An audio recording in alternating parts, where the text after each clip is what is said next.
Sebentar. Ya, memang terkadang orang tertipu dengan apa bicaranya Pak Joshua Theo. Dia mengatakan Yesus Allah, Yesus Tuhan, Allah yang kekal.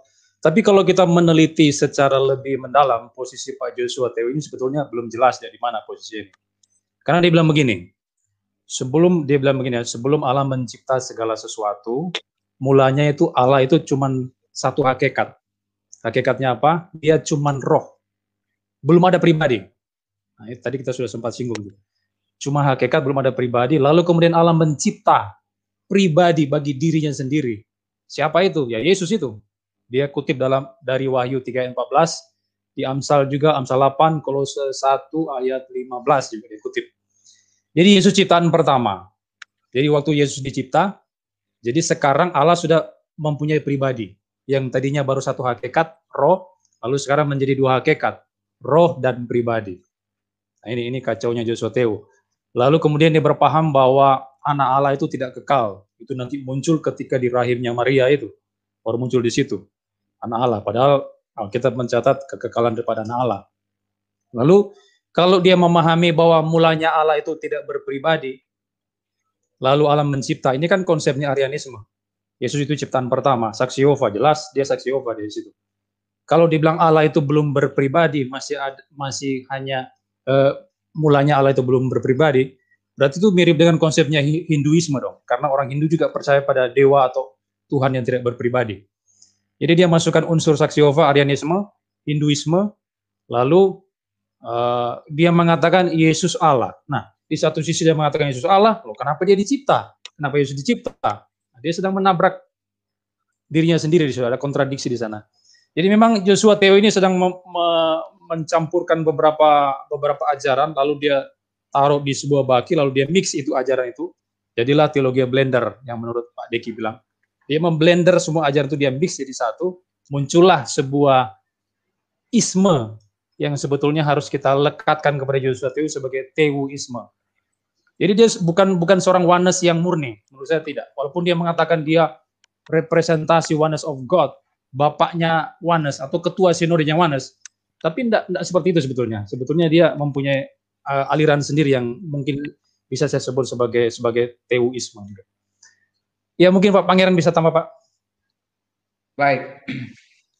Jadi memang kalau saya lihat Joshua Theo ini lebih bodoh dari saksi Yehova. Karena lebih masuk akal pikiran saksi Yehova itu yang mengatakan bahwa Yesus itu diciptakan lalu tapi konyol juga saksi Yehova ini ya. Jadi Allah ciptakan Yesus, lalu Allah Bapa minta tolong pada Yesus menciptakan bumi. Aduh, pusing kali aku waktu belajar aja Kristologi saksi Yehova ini. Tapi saya lebih mumet ya mendengarkan Pak JT ini. Memang bidat sama bidat dilarang mendahului, tapi is okay lah. Nah, jadi apa sih dasar utamanya kenapa JT itu punya teologi oleng begitu, oleng kiri, oleng kanan, tidak beraturan? Karena dia tidak bisa membedakan Yesus sebagai Allah dan Yesus sebagai manusia.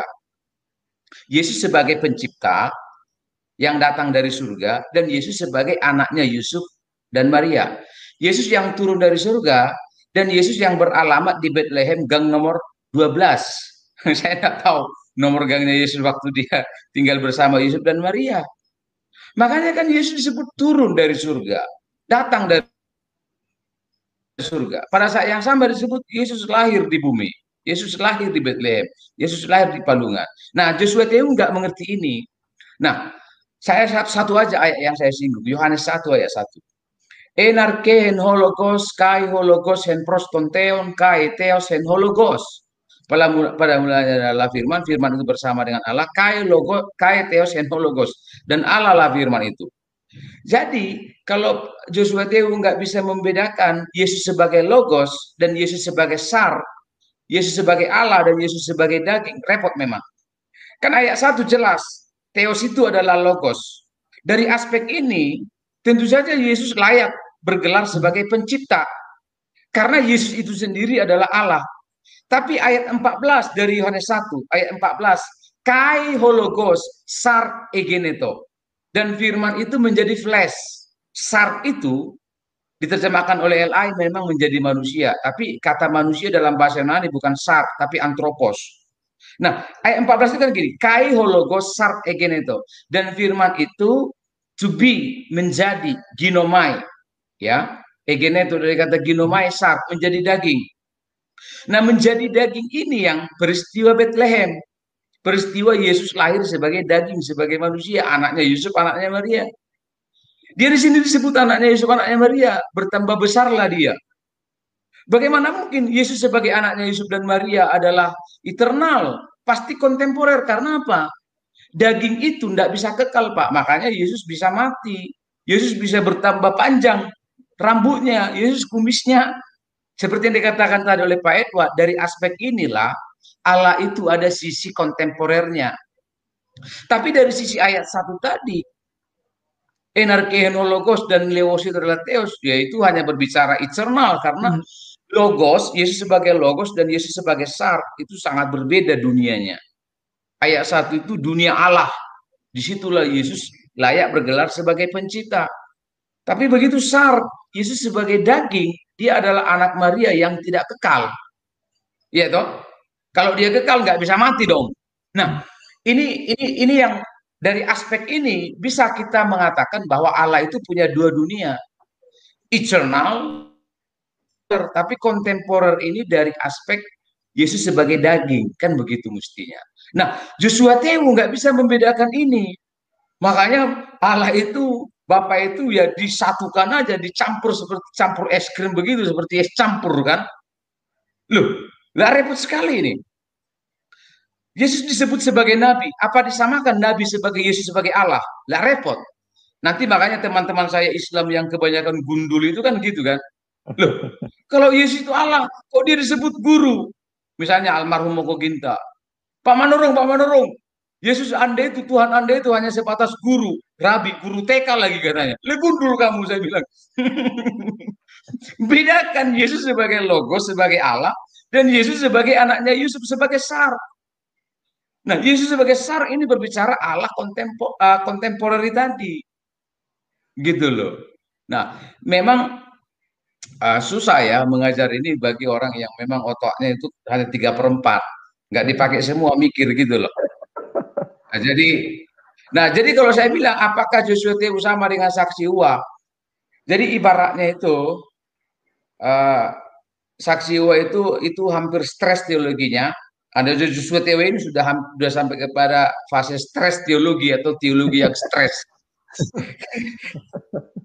Itu Pak. Pak Stanley, gimana Pak Stanley? Saya hanya merangkum saja kesimpulan saya. Tadi Pak Aldo sudah jelaskan mengenai Pak JT, percampuran antara Arianisme dan lain, tapi saya lebih mengacu pandangan JT itu kepada teogonisme ya, proses Allah menjadi. Kalau di satu sisi dikatakan Yesus adalah Allah, tapi di sisi lain dia mengatakan bahwa Allah mencipta Yesus, maka itu masuk dalam paham teogonisme. Nanti minggu depan hari Rabu saya akan membahas itu dalam konteks Wahyu 3 ayat 24. Teogonisme dan Wahyu 3:24.